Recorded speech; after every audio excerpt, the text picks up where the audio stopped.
speaker today is Alex Callinicos. He is a columnist in Socialist Worker and the author of multiple books, which you can get from the Bookmarks bookstall just through there. Most recently, The New Age of Catastrophe. So our meeting today is What is Materialism? And I'll hand over to Alex now to kick us off.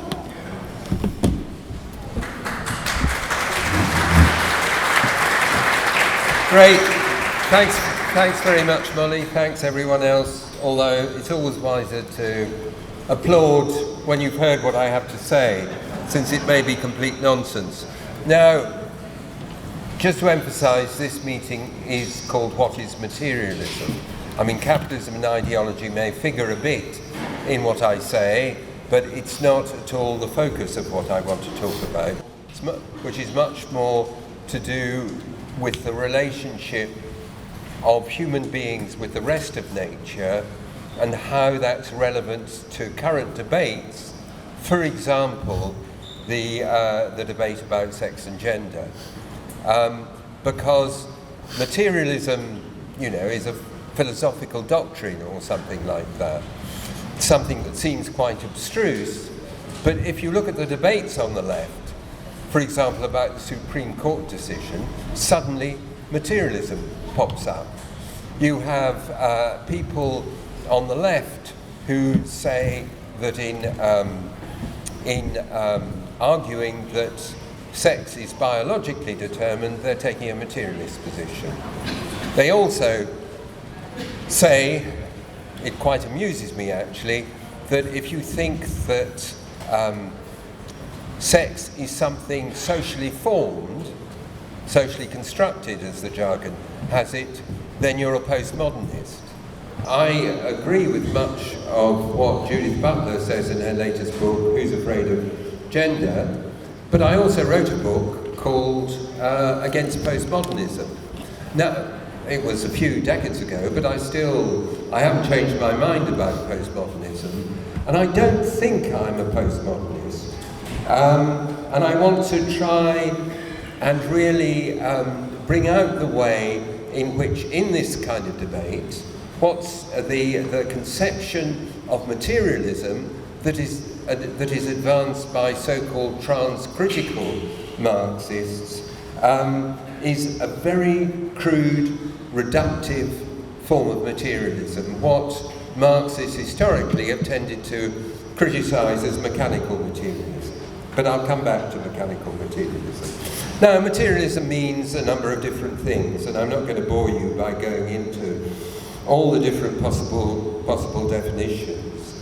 The one that matters most to us is what's sometimes called the materialist conception of history or historical materialism, as formulated by Marx. In other words, the idea that the nature and transformation of societies arises from the development of social production and the social conflicts that gives rise to.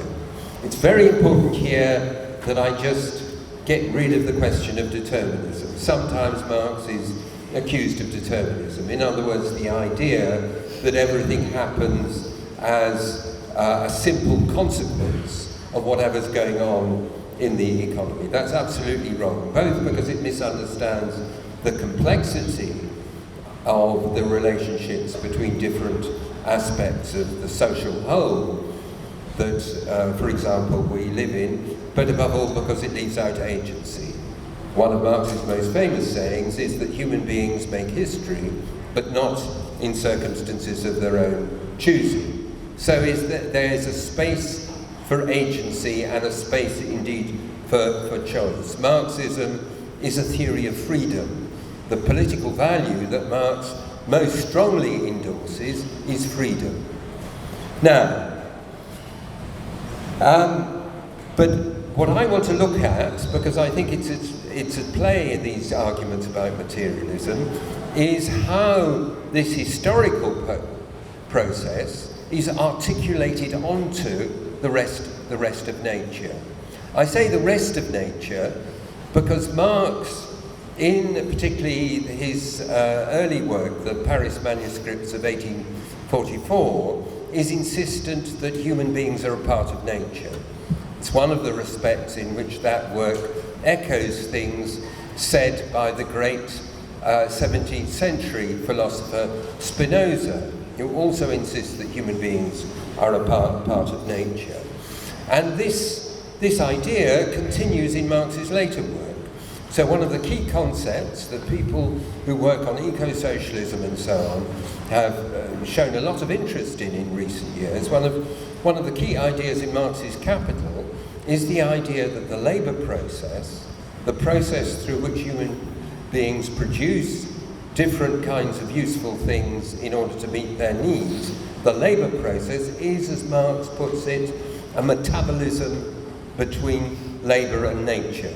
Metabolism, a process of interaction, a term that Marx takes himself from the physical sciences of the day and which stresses the processes of interaction and change that go on within nature.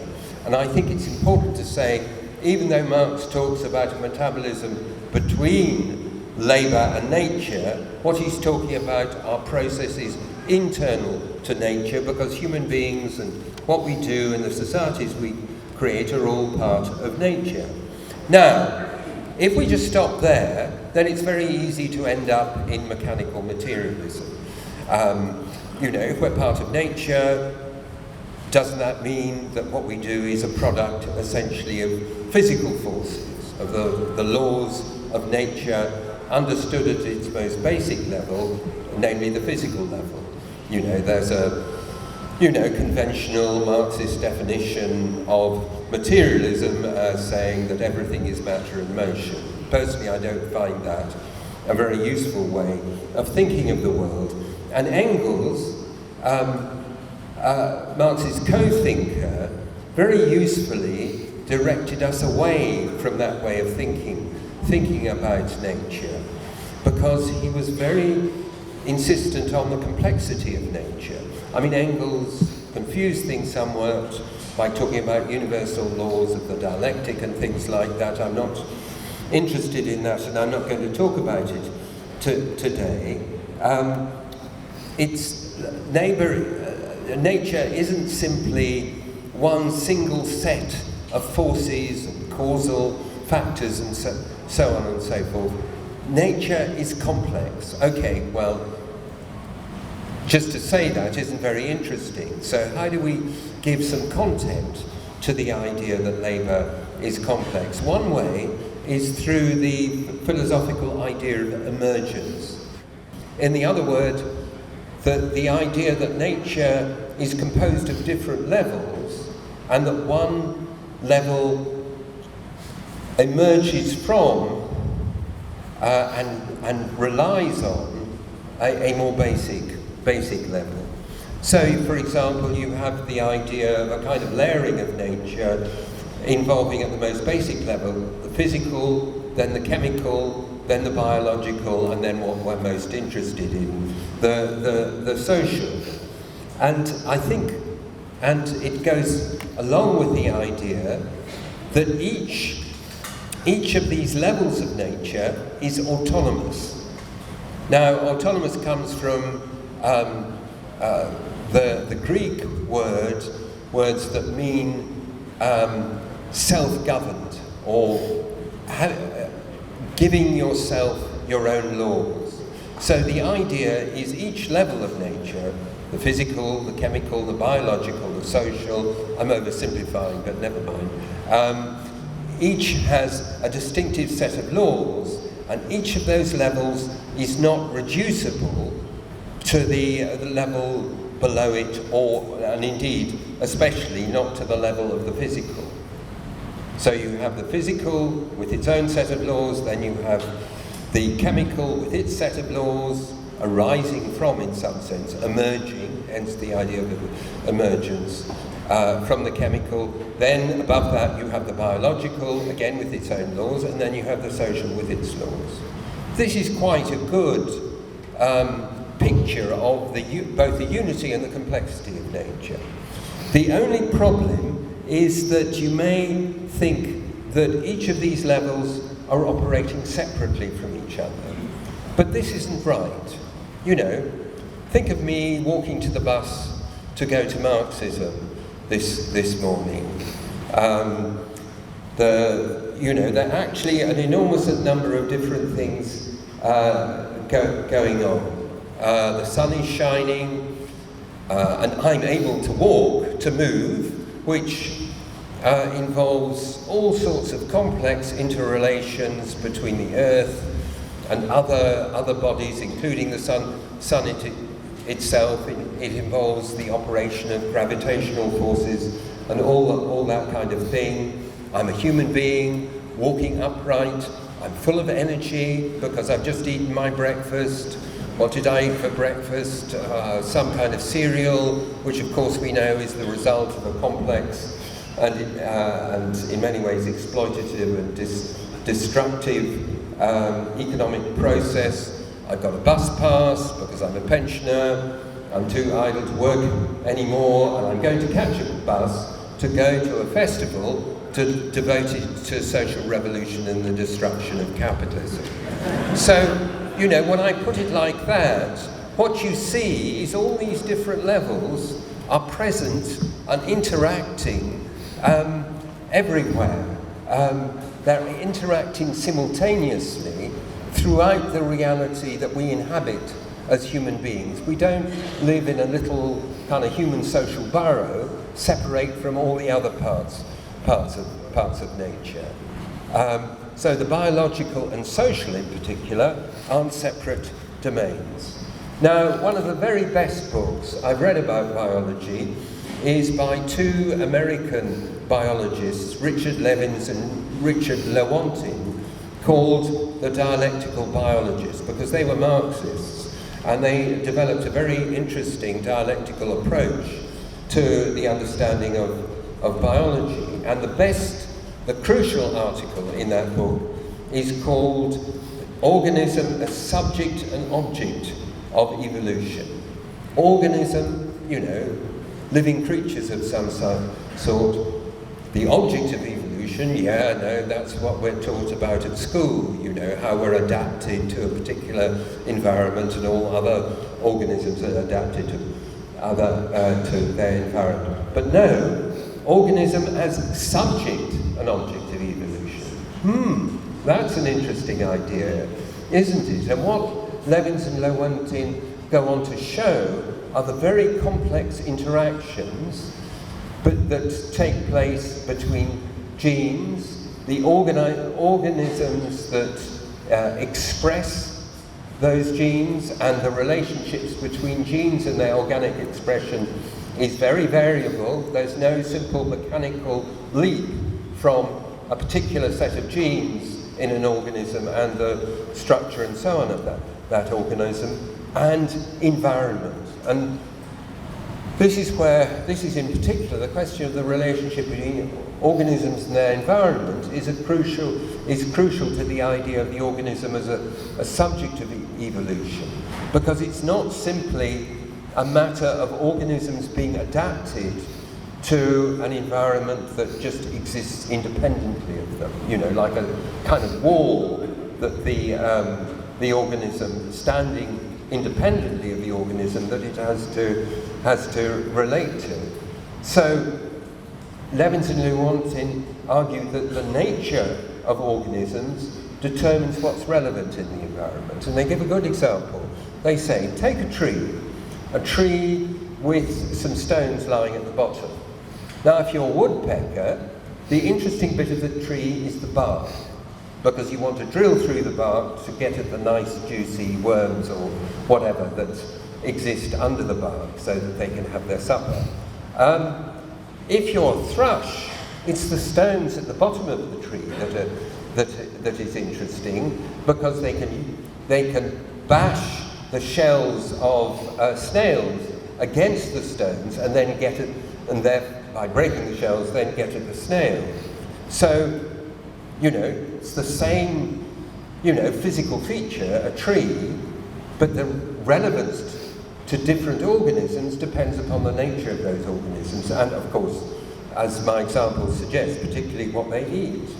Also, organisms change their environment. Charles Darwin, the founder of the theory of evolution by natural selection, wrote a book about worms. And he said worms were really, really interesting because the worms, through blindly churning up their physical surroundings, create the earth that we then use, to build houses on and grow crops off and so on and so forth. And I think this idea of how how organisms interact with select particular aspects of their environment and change their environment is very important as kind of prefiguring the metabolism between labour and the rest of nature that Marx emphasises. And I think that we need to hold on to this broader understanding when we're looking at how humans live as organisms that build very complex and changing societies. We have to see the biological and the social not as two separate domains, but as threaded together, intertwined and intersecting. And I think this then has implications for the question of the relationship between sex and gender, because if we take what is supposed to be the physical paraphernalia of sex, chromosomes, gonads, genitalia, there are all sorts of possible permutations in the relationships between the three that have different organic effects. I mean, it's actually quite bewildering if you read into it. There's a very good article in Scientific American published in 2018, which brings out the sheer complexity and variation that can develop from quite small changes in let's say, the gonads or the chromosomes. So, and I think one of the things that brings out is that what Levins and Lewontin are bringing out, that at, if you like, the macro level, the level of organisms and their environment, there's tremendous complexity and a degree of indeterminacy. In other words, there are a number of different ways in which genes can be expressed in an organism, and then there are a number of different ways, given the differing populations of organisms, in which those organisms interact with the environment and change it and so on and so forth. The same sort of complexity and indeterminacy also exists at the micro level. And then that means that all these variations create the conditions for an immense variety of both sexual practices and gender identities, the immense variety that we actually see in the historical record. Now, it's important to say that this variety that we see in the human record isn't just a matter of human beings kind of freely expressing themselves, choosing the kind of sexual practices and the gender identities that fits them best. Unfortunately, human history isn't that happy a story. And one of the best themes in Butler's book is that she says that gender assignment is a process, and it's a process in which these babies, these children, are addressed in a particular way, as if we're looking at the kind of binary forms of sex and gender that are imposed on us in capitalist societies, they're addressed in particular as boys or girls, with all sorts of implications about how they should be, how they should want to address, what sort of games they should play. And she says it's an iterative process. In other words, it's a process that is repeated. It's repeated. There's a relentless process of forming kids into a particular gender identity with a particular set of mandated sexual preferences and legitimate practices and so on. But the biological base of that is relatively open and variable. So the idea that, with this ridiculous Supreme Court judgment that biology determines sex, that sexual difference is a consequence of biology, is just nonsense. It doesn't fit what the most advanced scientists tell us, and it doesn't fit the range of human history and human practice. Sorry, how much longer have I got? 10 minutes. 10 minutes, jeepers. I'm not sure I've got that much more to say, actually. But maybe there's, given an opportunity, hey, am I going to stop? You should be so lucky. But so we get a sense of materialism, certainly not as mechanical materialism, reducing everything in nature, including human nature, to the effects of certain basic physical forces, matter in motion, and so on and so forth. We get a picture of a materialism that locates human beings firmly in nature, as part of nature, but understands that what that means in terms of humans' interactions with the rest of nature are very complex and comparatively open. Now that's important not just because of the particular controversy that I've been talking about, to do with the relationship between sex and gender, etc., etc. It's important in other respects and in ways that can be quite negative, because of the kind of species we are, and in particular our ability through the combination of our intellectual and manual skills, our ability to develop new productive forces, something of course that Marx emphasizes, and to transform nature, that gives us the possibility of destroying nature. We're talking about, in a way it's incredible that, this little species, relatively developed apes, we can argue about how developed, should give themselves the powers with all these bloody nuclear weapons to destroy the Earth many times over, or to destroy much of life on the Earth. A lot of life would survive. We know the cockroaches would survive particularly well. They will inherit the Earth, but also we have the ability, short of nuclear war, to unleash the very destructive forms of climate change that we know are very much underway already, since we pushed past the 1.5 degrees limit compared to the pre-industrial era. So there's a destructive force. Their destructive force is present within the natural processes that we're trying to understand and of which human beings are part. The cheerful thing about all this is that, or one cheerful element of this, is the presence of agency. The presence of agency that exists in a very basic form, let's say in the case of those worms, churning up the soil and helping to create earth on which we can grow crops and things like that. That's a very limited form of agency. Human beings are able, at least sometimes, to develop much more complex forms of agency, and in particular, not simply to try to understand things intellectually, but to organize collectively to achieve change.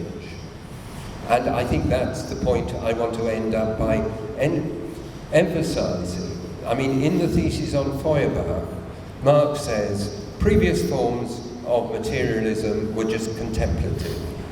In other words, they saw the world, including society, changing passively as a result of physical forces, fundamentally physical forces outside human control.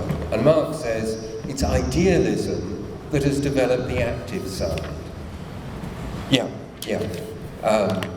In other words, that has brought out the role of human subjects acting and of human agency in transforming the world.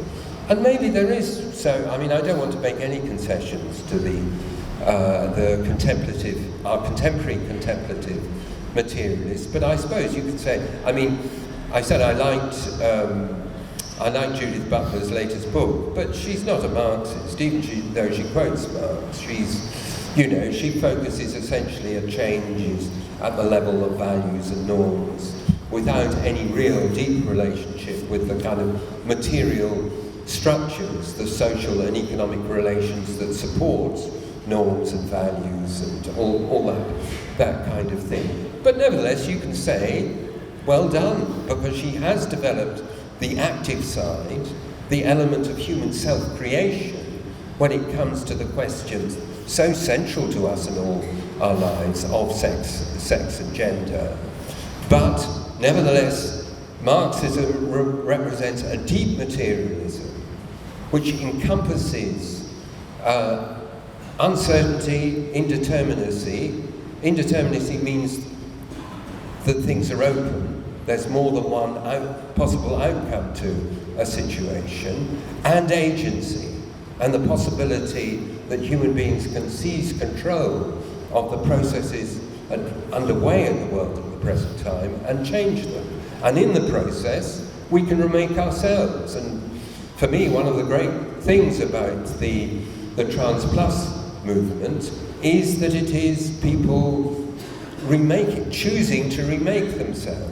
That's tremendously important. We want to create a society where human beings have much greater scope to remake themselves. But we can see in the kind of struggles for trans rights that are going on at the present time, a glimpse of how, in remaking the world, human beings can remake themselves.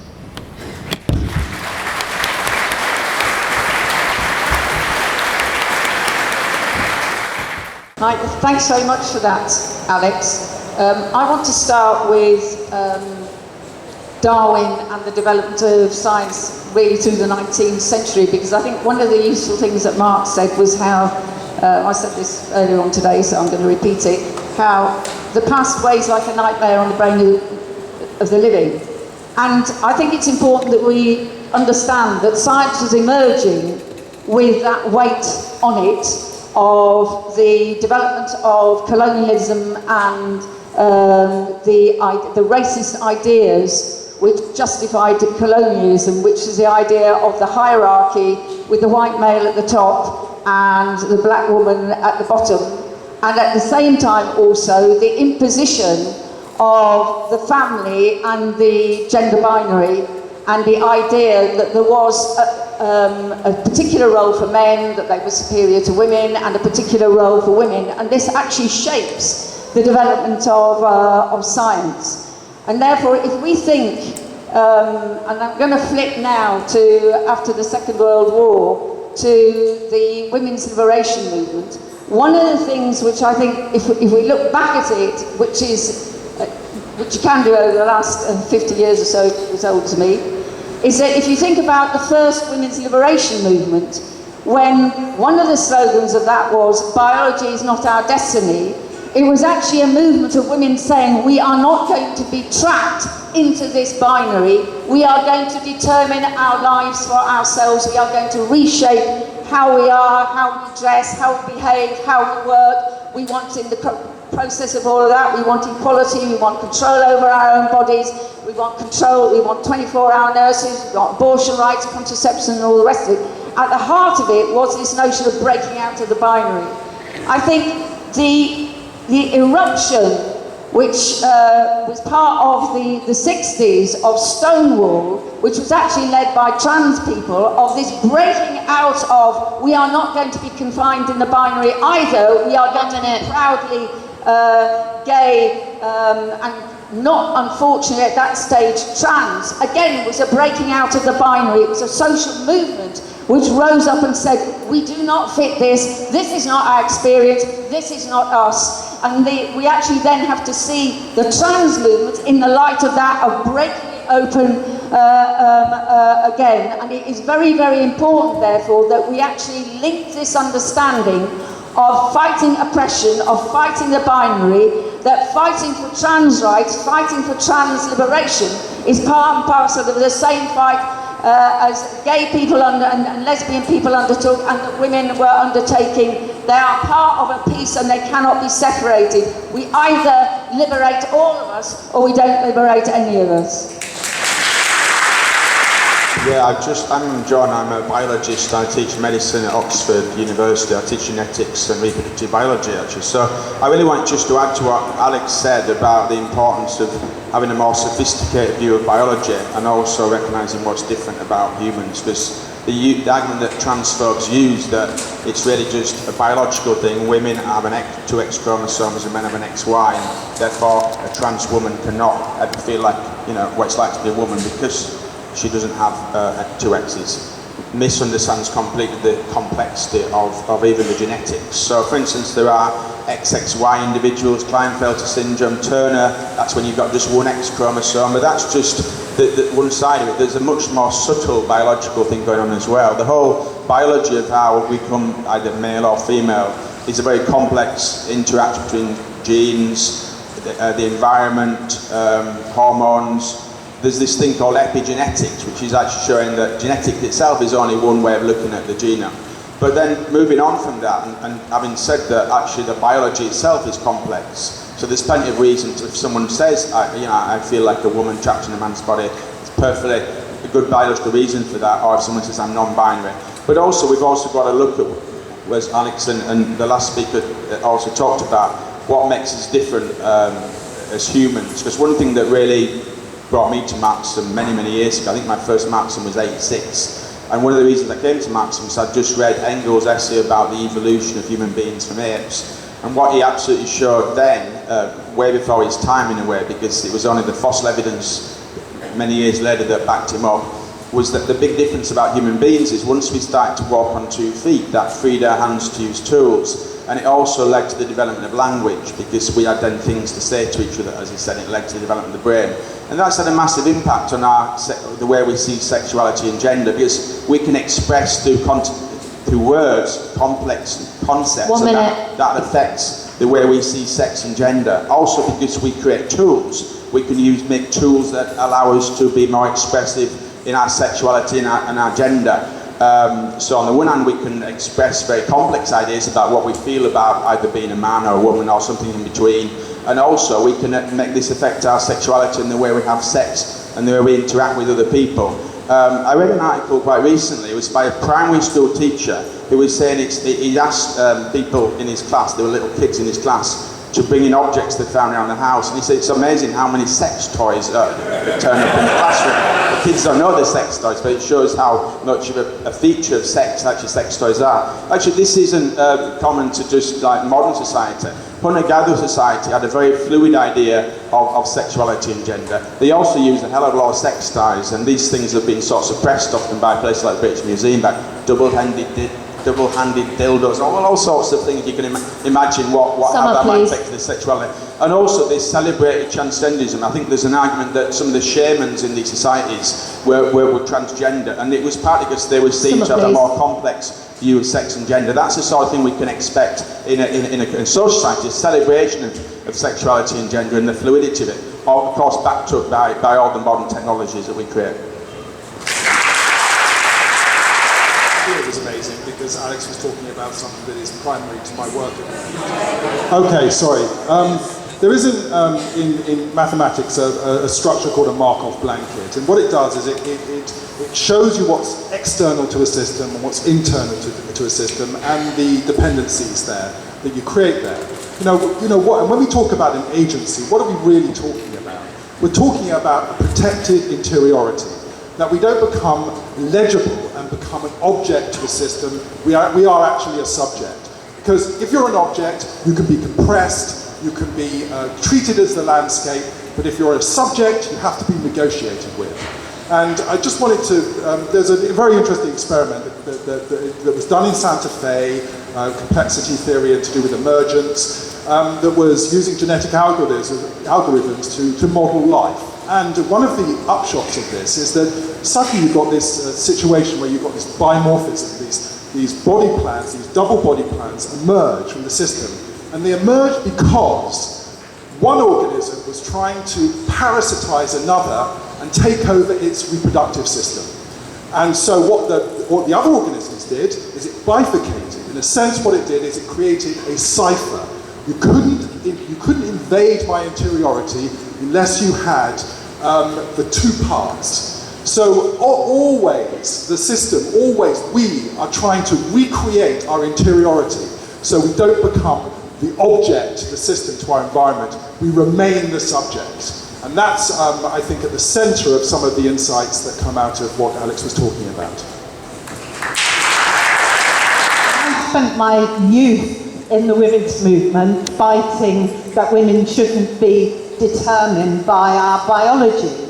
And I find it extremely annoying, and that's putting it mildly, that it isn't just the forces of the right who are celebrating the attacks on trans people, but it's people, we're being lectured by people who call themselves Marxists about materialism to try and support the recent High Court ruling. And I think we have to say, it is not postmodern to say trans women are women and to fight for their rights. You know, in fact, it's a key link in the chain to standing up against all the attacks of the right that are making all of the culture wars, for us to stand with trans people in that battle. And you know, Judith Butler might not be a Marxist, but at least she gets, as Alex says, at least she gets that bit right. And the people who are trying to use the argument about materialism, that includes Lindsay German, by the way, who, you know, we all support in the Stop the War movement. But the people who are doing that are emphasising the role of our biology. Now, of course, we're affected by our biology, but as people have said, we're not limited by it.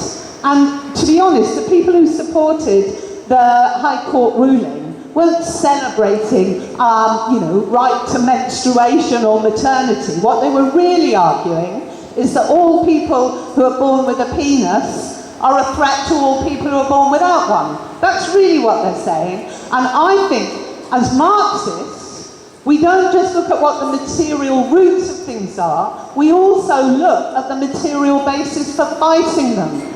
And we actually believe that men and women have the same interests in fighting to overthrow the society, and that women's oppression is not rooted between men's legs, it's rooted in the society that we live in, and that's how we will fight to change it. Yeah, comrades have rightly spoken a lot about the richness of biology, but I think it's probably useful to say that those who seek comfort and sanctuary in the other sciences will not find very much comfort for a crude version of materialism. If, like me, you go to university as a physics student, for example, one of the first things you discover is behind all this matter, behind all this stuff that exists, lie much more abstract fields, quantum fields, uncertainties and so on, which underpin this sort of massy matter which we think is the stuff of materialism. It's much richer all the way down. And that's the first point I want to make. But the second point is much more related to what Candy just said and what Alex was talking about, which is about the specific debate around trans plus rights. And I completely agree with what Alex, Candy, Sheila and others have said. There's this lovely phrase by Leon Trotsky where he says something like, anarchism is a price you pay for bad social democracy. And all those Marxists, supposed Marxists, who are worried that young people are reading Judith Butler and turning into post-structuralists, should ask themselves, why are young people, trans people in particular, looking at post-structuralism, Judith Butler and all the rest of it? Because they're on the right side of history.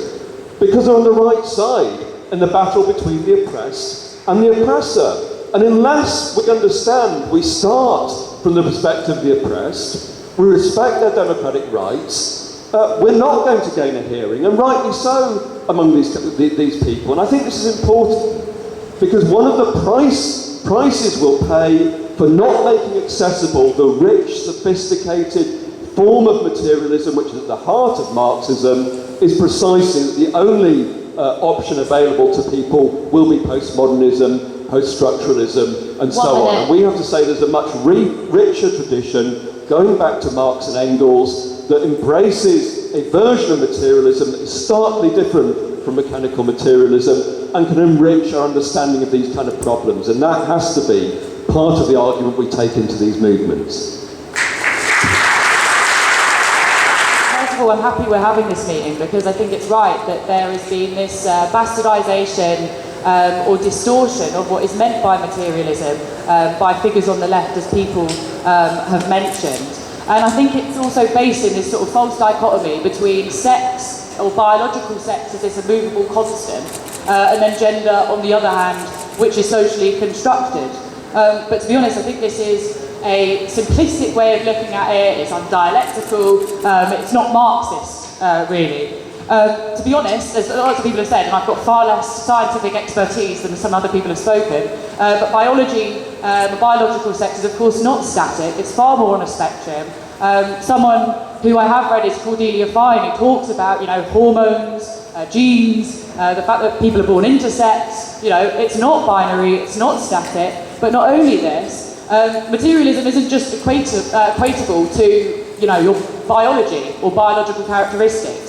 Materialism, as obviously Alex explained, is about how we relate to the natural environment and how that relates back to us. And of course, it's about different modes of production, necessitate or throw up different ways of organising society and different,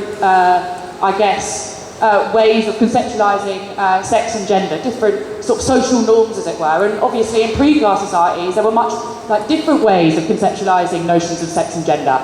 Societies in which free genders existed, or in which sex wasn't fetishised as a characteristic in the same way it is today. And I think we have to ask ourselves the question, why is sex and gender so heavily reified in today's society?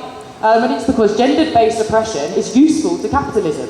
It's useful to capitalism. It reproduces the conditions needed for capitalism to keep on going. And I think people were right to relate it back to the institution of the family and of the nuclear family, the same system that reinforces that a woman's place is in the domestic sphere, that she's subordinated, that she's a caregiver. It's exactly that same process where transphobia also comes from. It's useful to have binary static notions of sex and gender, first of all for the reproduction of the conditions needed for capital accumulation, state control over our lives. This is all part and parcel of the same thing. So we have to stand up on the side of the oppressed. We have to stand up to people with bigoted views. We have to say that trans women are women, and non-binary is a valid identity. And we have to recognise that this is all the same fight. And just lastly, I think it's worth noting that this has been weaponised by the far right in order to bolster their electoral stance globally. They use it as a wedge issue. They use it as this symbolic issue to bind their electorate to them. I mean, the people on the far right have lots of different views. They might have different views on the economy. They might have different views on, for instance, climate change. But one thing that the far right can always use, and it's the same about migration, they can say, your life's gotten worse, and now there's people who declare their pronouns and say their gender. That's what is making your life worse. And it works. And therefore we have to stand against that, and we also have to have a criticism of those on the left who also espouse this.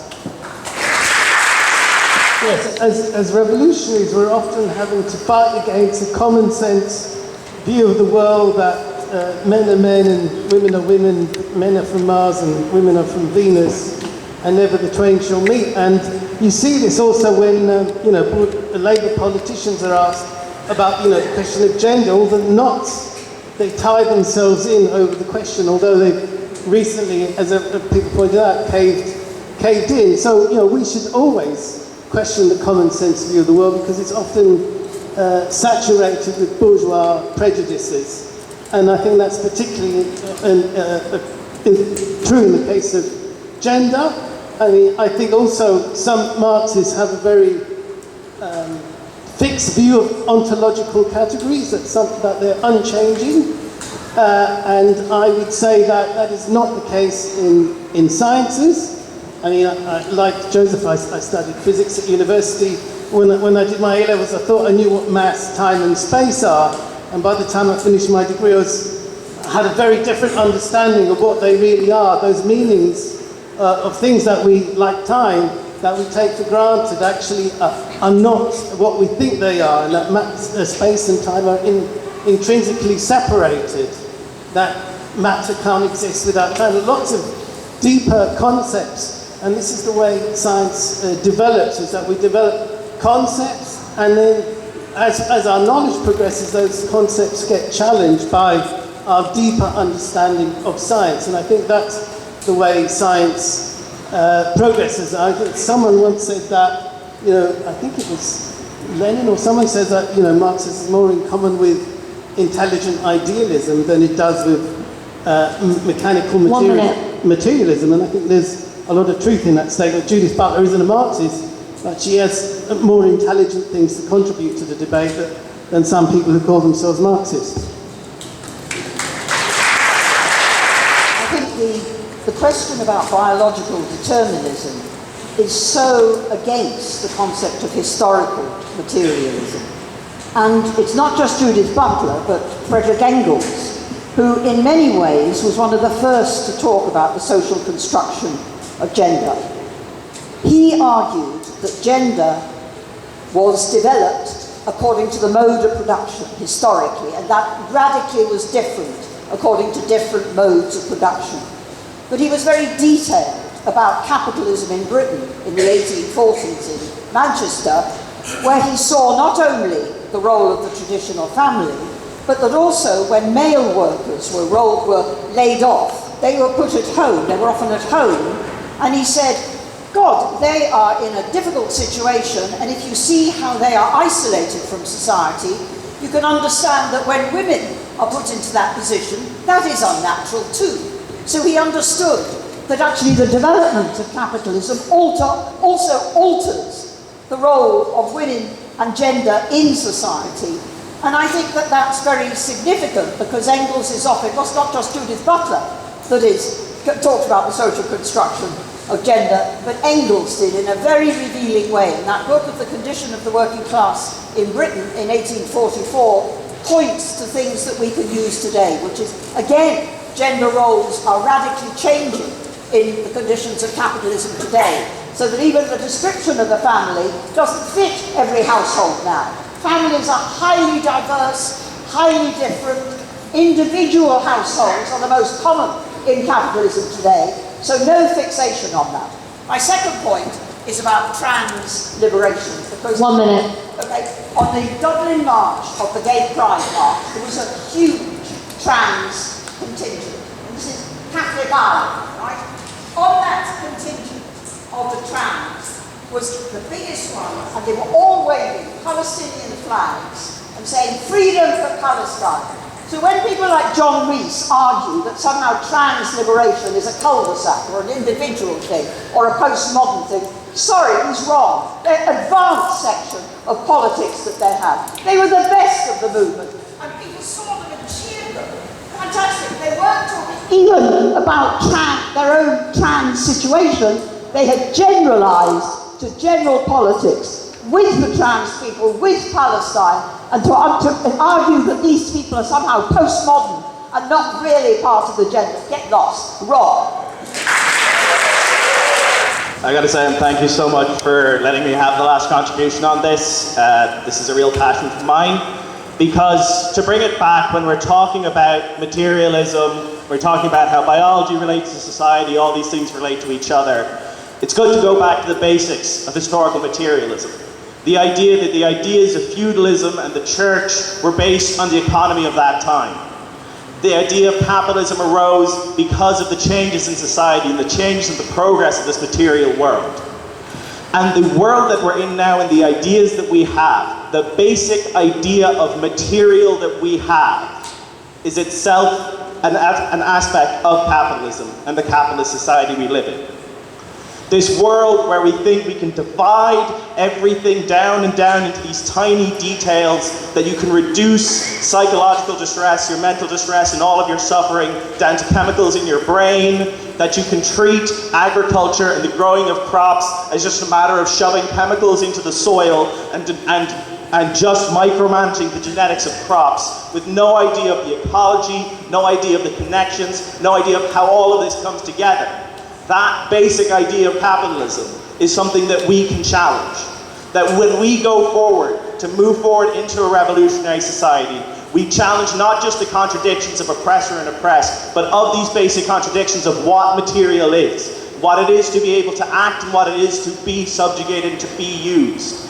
To move and to connect all of these things together, to radically change the basic idea of what matter is, how we know things, to develop whole new type of science, whole new types of ways, so that we're not defining material, we're not defining biology so that we can oppress people, we're not defining ecology so that we can oppress creatures of any kind. We are understanding the world in terms that are entirely based for the liberation of all existence. And that's what I hope we can achieve. Okay, well, a great discussion, lots of really great contributions made, and I'm not sure I have that much to add. I think, first of all, I want to really reinforce what Joseph said about the weirdness of nature. The people who are taking the wrong position in trans are part of a much broader tendency to say that nature is kind of firm and solid and reliable and it dictates certain things. It's not at all true. At every level, all the different levels I talked about, there's complexity and indeterminacy of different kinds. I mean, I don't think it's been empirically corroborated yet, but at the very, the level of particle physics, superstring theory, which asserts that I think there are 12 dimensions, of which only 4 are visible, that's a pretty weird idea. So I think that we have to accept that nature is incredibly fascinating in its different aspects and dimensions, but it doesn't give firm support for any kind of reactionary and conservative ideology. The only qualification I make is that I think one has to be careful how the complexity is stated. I mean, I've read stuff by people from the Santa Fe Institute, which is really good, explaining how complex systems work and how there can be sudden leaps, phase transitions from one state of a system to another. But the particular book that I read wrapped this up in a kind of quasi-spiritualist ideology which had room for God and endorsing capitalism. So there's ideological struggle that has to be done in terms of, in a way it relates to Sheila's first contribution. Scientific theories don't develop in a vacuum. They develop in an ideological context in which they can be shaped and exploited by conservative forces of different kinds. Secondly, I think it's very important what Katie said about gender being an ideological battleground. I think that's absolutely right. And I think it's true that the far right have made this one of their central issues. If you look at the obsession with trans on the part of the Trump administration, an obsession which really, in some cases, needs a bit of psychoanalysis to unravel what's really going on there, but actually I don't want to know. They use the attack on trans plus people and on trans plus rights as the cutting edge of an ideological offensive that is intended to reinstate the heteronormative family, which, as people have been saying, is in all sorts of ways in crisis, much weaker than it was in the past, and so on and so forth.